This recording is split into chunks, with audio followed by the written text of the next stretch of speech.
Lisons la parole du Seigneur. Je suis dans le livre de 1 Corinthiens, chapitre 3, le verset 10. Un sage architecte, il va encore plus loin, il va puiser dans la présence de Dieu pour que alors la pensée à vos motos. Il doit se déconnecter de la doctrine pour s'attacher à la révélation. Lorsque tu t'attaches à la révélation, c'est là que tu arrives à sortir ce qui est la pensée de Dieu au quotidien dans la bâtisse de l'œuvre de Dieu. On ne peut pas bâtir l'œuvre de Dieu selon la compréhension des hommes. On bâtit l'œuvre de Dieu selon la révélation que tu reçois d'Élohim. L'apôtre Paul dit, si l'œuvre est bâtie par quelqu'un, le fondement subsiste, il recevra une récompense. Si l'œuvre de quelqu'un est consumée, il perdra sa récompense. Si je remonte un peu plus loin, il parle de l'œuvre bâtie d'or et l'argent.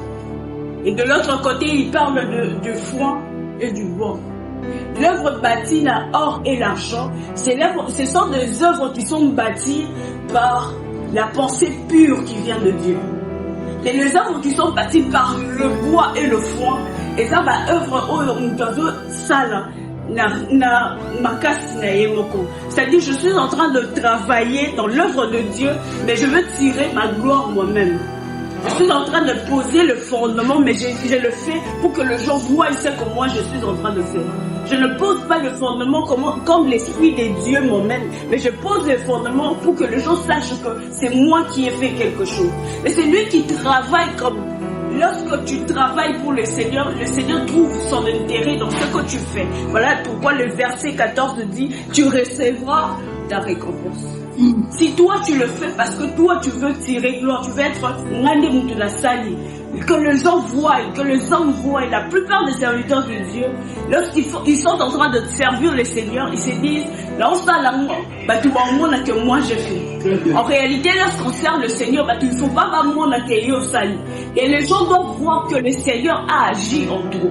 Un sage architecte, lorsqu'il veut bâtir une œuvre, il voit ce qui est bâti avant lui. Il retourne dans la présence de Dieu. Il retourne puiser la révélation dans la présence de Dieu. Et lorsqu'il sort devant les gens, qu'est-ce qu'il fait? Lorsqu'il sort devant les gens, il garde l'attitude. Il y a des attitudes qu'un sage architecte doit garder pour que l'œuvre de Dieu puisse avoir. Un sage architecte doit avoir l'esprit de l'humilité. Tu ne peux pas vouloir servir le Seigneur, bâtir quelque chose qui sera solide si tu n'es pas humble. Sans l'humilité, tu ne peux pas avancer dans l'œuvre de Dieu.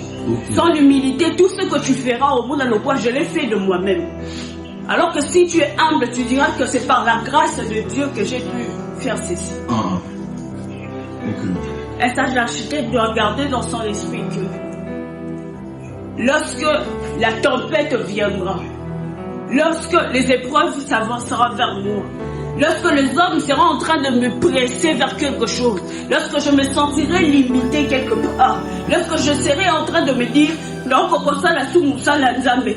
c'est là que la connaissance humaine, la sagesse, l'intelligence pourra te dire que il y a quelqu'un qui a eu à faire. Mais lorsque tu te retourneras vers le Seigneur, au monde que je ne peux pas tirer l'exemple chez une personne, je ne peux pas regarder ce qu'une personne a déjà bâti, mais je dois regarder ce que le Seigneur me demande de faire. Un enfant en Christ ne peut pas prendre des initiatives qui feront avancer l'œuvre de Dieu.